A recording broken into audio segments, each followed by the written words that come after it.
Hey everyone, welcome back to The Silence, where whispers turn into questions and questions turn into truth. Tonight, we're digging into a case that haunted Philadelphia for more than 6 decades, a story that starts with a cardboard box and ends with a name that took 65 years to find. This is The Boy in the Box, America's unknown child, The Discovery, February 25th, 1957. Fox Chase, Philadelphia. It's cold, real cold, that kind of wind that burns your face and makes the trees creak like bones. A young guy named Frederick Benonis is out checking his muskrat traps near Susquehanna Road. Just woods, mud, and silence. He spots a big, beat-up cardboard box lying in the brush. Maybe he thinks it's just trash, a mattress box maybe. But when he opens it, everything changes. Inside the box is the body of a little boy, naked, bruised, wrapped in a thin plaid blanket. His blonde hair had been crudely chopped, his eyes half open, like he was frozen in a nightmare he couldn't escape. The police rush to the scene. They find the box. It once held a baby bassinet from J.C. Penney. Inside, the boy. No clothes, no ID, no sign of who he was. The detectives guess he's about 4 or 5 years old, around 40 pounds, blue eyes, fair skin, malnourished, covered in bruises, old and new. Who could do something like this? The search for a name. Back then, the cops thought they'd ID him fast. I mean, a missing kid that young, someone's gotta be looking for him, right? But no one came forward. Not a single missing person report matched. Nothing in Philadelphia, nothing in the neighboring states. The department did everything they could. They printed thousands of flyers, sent out the boy's picture to post offices, hospitals, schools. They even displayed his face in newspapers and on billboards. And yeah, they even showed post-mortem photos. It was shocking, but they were desperate. They thought someone, somewhere, would see that little face and remember. Days turned into weeks, then months, then years. Still, no name. The case hit every cop's desk in Philly. They called him the Boy in the Box. And he became more than just a mystery. He became a ghost that wouldn't let the city rest. Part 3, Theories and Obsessions.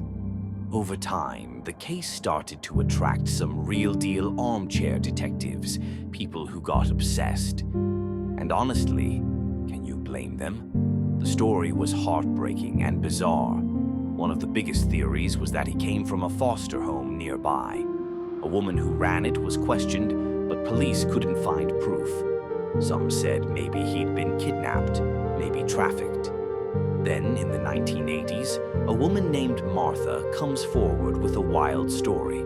She claims her mother bought the boy from his birth parents, kept him locked in a basement, and beat him until one night she accidentally killed him. She said her mom panicked, cleaned him up, cut his hair, and dumped him in that box.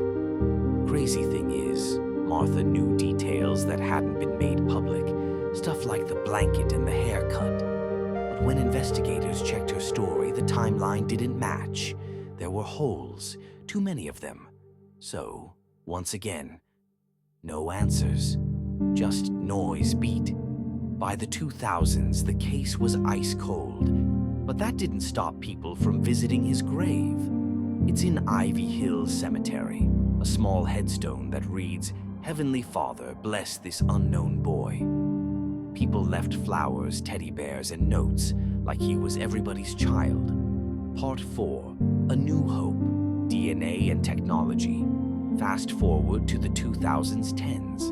DNA testing and forensic genealogy start changing everything. You've heard about it.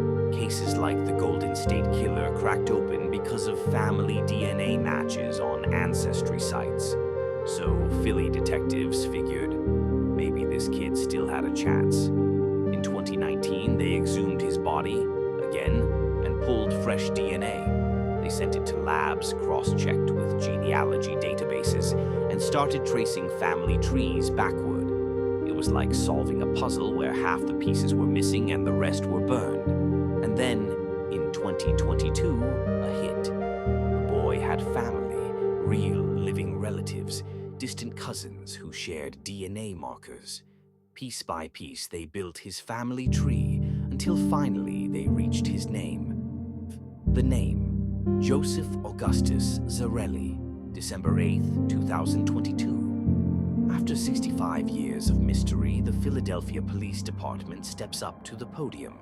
Cameras flashing, reporters everywhere. The police commissioner takes a deep breath and says, "Today we give America's unknown child his name back."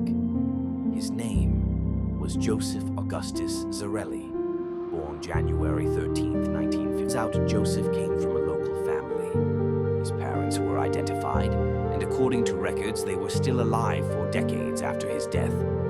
But here's the eerie part. Neither of them ever reported him missing. Let that sink in. Their little boy disappears, and they never say a word. Police didn't release their names publicly, out of respect and probably because the investigation's still open. But Joseph's name, that was enough.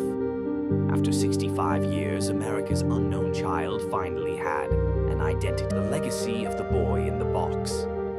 After the announcement, people started showing up to his grave again, bringing flowers, photos, tiny cars, and teddy bears.